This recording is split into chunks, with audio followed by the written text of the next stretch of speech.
Good evening, I'm Morgan Anderson. Welcome to Newswatch, your source for news impacting southeastern Ohio. Athens woke up today in a winter wonderland after snow fell overnight across the area. In southeast Ohio, 1 in 6 individuals, including 1 in 4 children, struggle with hunger. With inflation rates as high as ever due to the COVID-19 pandemic, people are turning to food banks and those donations that fill them now more than ever before. By the end of the first half, the Bulldogs were up 31-17. But here's a name you're gonna wanna know, Ella Chapman. She had 10 points of her own in the first half.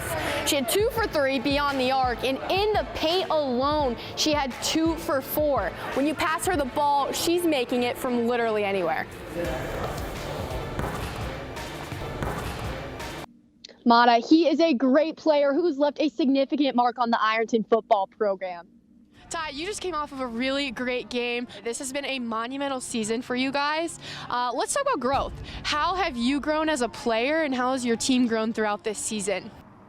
Guys, these are some of the biggest rivalries in the state. And because they all play in Region 19, we saw both of these games play twice last year. And although the Hornets got past this week against West Jeff, next week does not get any easier. They'll take on one of the scariest teams in Southeast Ohio, the #1 seed, Fort Fry. Ohio University is planning to demolish the back south dorms, in addition to making other major and minor renovations within the upcoming years.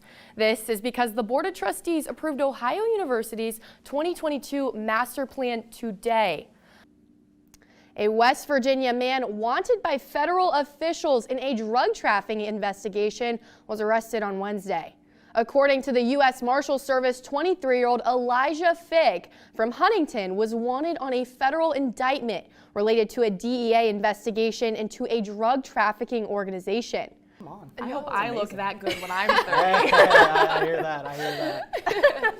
Bobby is much older than all of us, but that does it for our broadcast this evening. Thanks for watching. For all of us here at Newswatch, I'm Morgan Anderson. Stay tuned for the PBS NewsHour coming up next. And remember, you can find the latest news at any time at woub.org or follow us on social media. Have a great night. A game much bigger than basketball. November 5th was just another day for Marietta sophomore Ashton Harris until it wasn't.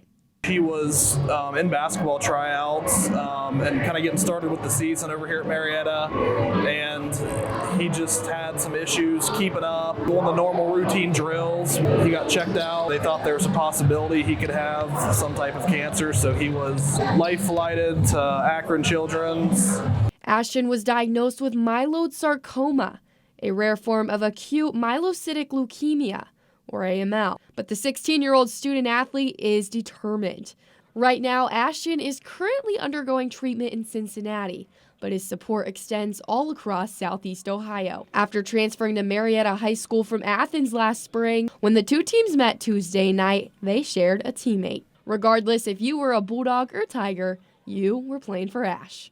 Always remember, you have 2 whole communities fighting with you. We hope you can find a special place to hang this jersey. And always remember, your Bulldog family loves you and fights with you. Darcy Middleton, a Marietta parent, knew the rivalry game against Athens was a chance to do something more. But the turnout was what she never expected. We were like, hey, let's do something maybe when Athens comes and plays. It was supposed to be something really small.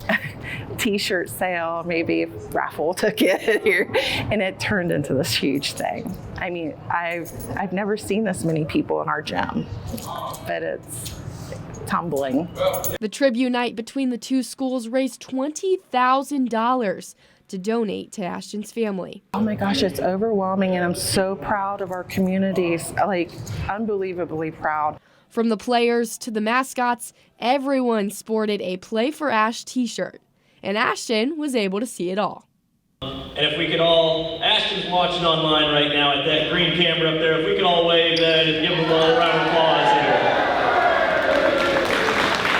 Thank you. A rivalry game turned into one community. The Bulldogs and Tigers played for Ash. Nearly 9,000 students in Athens and Morgan counties received fresh, local apples this week. The occasion? Apple Crunch Day! Great Apple Crunch Day. Apple Crunch Day! Apple Crunch Day. The annual October event at Morgan West Elementary School celebrates all things apples in honor of National Farm to School Month. I love days like this, and I'm a big believer that learning is fun and learning should be fun. But the lesson doesn't lie in just apples. More specifically, where they come from. I've had conversations with kids in the past, and it's like, where does, such and such come from? And they're like, oh, the grocery store. Okay, well, but what happens before the grocery store? Rural Action, a nonprofit based in the Plains, supplies 20 schools with apples to celebrate the day as one of their farm-to-school initiatives, promoting food literacy and agricultural awareness. If even a fraction of the kids retain some of the information they learn and have an ongoing interest, that's the dream. Man, I will say that I really do love picking apples, and it's awesome to come out and like this is my office. I pick apples for several hours twice a week. Rural Action volunteers handpicked thousands of apples at a local fruit farm just to provide students with an experience they won't forget. We get to eat apples at school, and they're from a farm. They're just all being nice and just giving us all apples. Because we're supporting local farmers, and we get to eat apples. Apples are healthy. From the local farm to the hands of a student, Apple Crunch Day connects a bigger picture in the classroom. Reporting for Newswatch, I'm Morgan Anderson.